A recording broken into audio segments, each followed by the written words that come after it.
Je vais vous développer une thèse qui me vient à l'esprit depuis peu, que j'ai exposée dans mon petit groupe, à savoir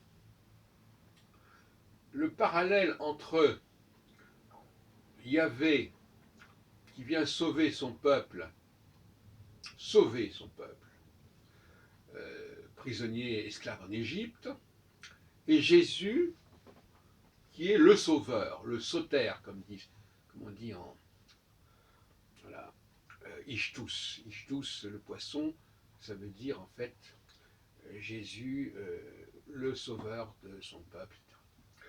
Et j'ai déjà dit l'autre jour que Jésus c'était aussi le roi des Juifs, et que le roi des Juifs ça renvoyait à Yahvé, qui est également, on peut dire, le roi des Juifs, en l'expression est souvent employée à propos de Yahvé, Meler, Meler. Meler, le roi, alors Meler Haolam souvent, mais on peut très bien dire aussi Meler Ayoudim. Et quand Yahvé parle avec Samuel, il lui dit, bon, effectivement, oui, ils veulent un roi, ils ne me reconnaissent plus comme roi. Alors, je vais aller plus loin aujourd'hui, donc justement, pour cette idée de sauver, sauveur.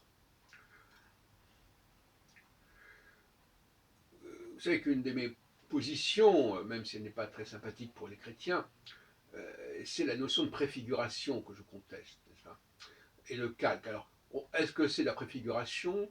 Est-ce que c'est l'imitation Est-ce que c'est les Juifs qui préfigurent le christianisme, ou est-ce que c'est le christianisme qui imite le judaïsme?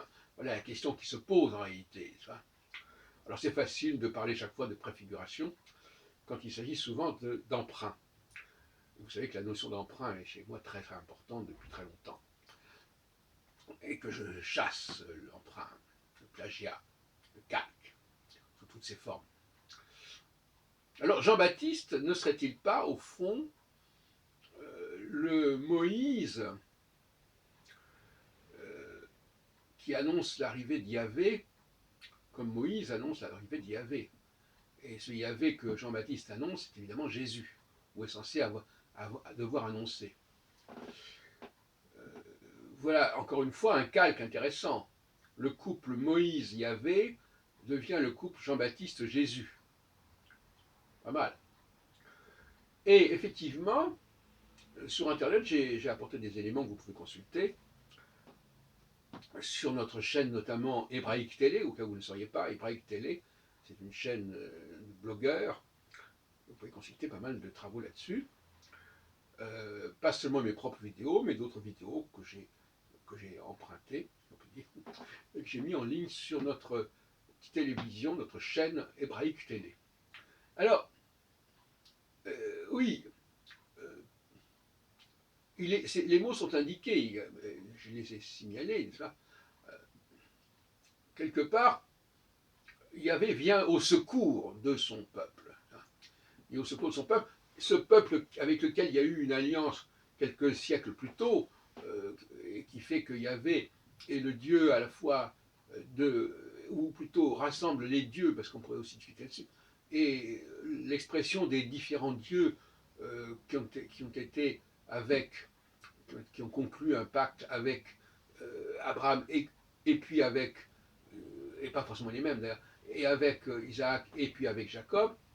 Et donc il vient quelques siècles plus tard et il dit voilà, je viens sauver mon peuple.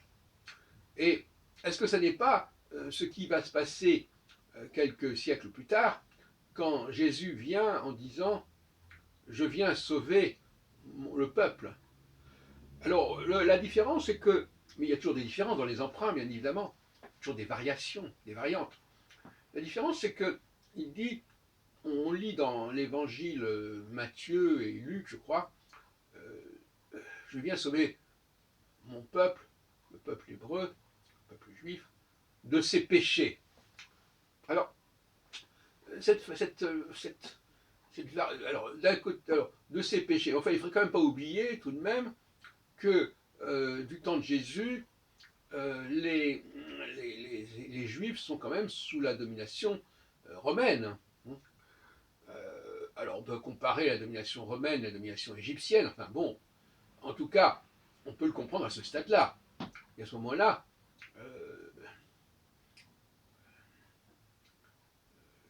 Jésus, alors tout dépend. S'il est Yahvé, alors Jésus doit trouver un agent en quelque sorte. Alors l'agent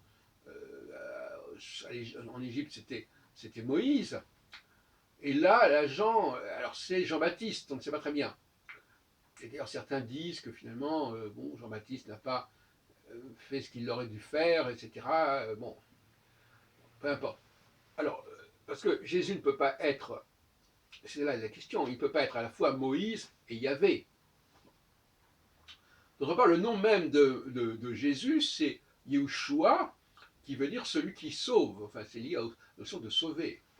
Tout comme d'ailleurs le successeur de Moïse s'appelle Yoshua, aussi Josué, qui a la même signification. Donc, toute la problématique du salut, parce que le mot sauver donne le salut, la problématique du salut est là, est récurrente, n'est-ce pas? Et on peut se dire que finalement, avant de dire que Jésus est venu sauver l'humanité de ses péchés, est-ce que ça n'est pas une transposition de l'idée tout simplement que Jésus était venu sauver son peuple comme Yahvé était venu sauver son peuple quelques siècles plus tôt? Voilà donc la question qui se pose encore une fois de l'exégèse chrétienne qui donne une signification d'un autre style, d'une autre dimension au texte, et finalement qui détourne la notion de salvation de son sens premier, qui est réellement de sauver le peuple, son peuple. Et le parallèle finalement entre la situation des Hébreux en Égypte et la situation des Hébreux en Palestine sous le joug romain n'est pas complètement aberrant. Je rappelle entre parenthèses qu'il y a eu aussi l'affaire de Hanouka qui va bientôt se finir là, avec sous l'occupation grecque qui a précédé l'occupation romaine. Bon, alors voilà ce que je voulais vous dire, n'est-ce pas? La question qui se pose, c'est de savoir si Jésus n'est pas tout simplement Yahvé tout court, ou ne veut pas, plus exactement, se faire passer, ou on veut peut-être le faire passer pour Yahvé. Moi, je suis assez tenté par cette théorie. Alors, une autre question qui se pose, qui est liée à la question de l'ère du Verseau, des ères précessionnelles. Est-ce que tous les temps, tous les 2000 ans, ou tous les je ne sais pas combien, il doit y avoir un retour de Yahvé pour sauver son peuple? Apparemment, Yahvé n'est pas venu sauver le peuple hébreu au moment de la Shoah, apparemment. Donc là, on pourrait se poser des questions. Alors qu'il était dans un état quand même assez épouvantable. Bon, donc, mais en même temps, il y a eu la création de l'État d'Israël. Bon,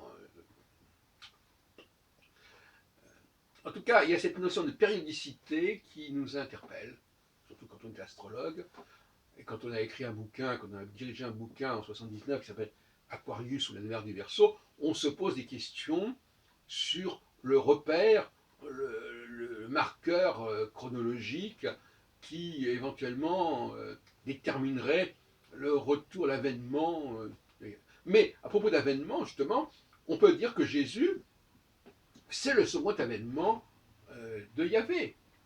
Quand on vous projette le second avènement pour l'avenir, mais en fin de compte, il arrive déjà, c'est la deuxième fois que, si ma thèse est exacte, que Yahvé se présente pour intervenir, n'est-ce pas?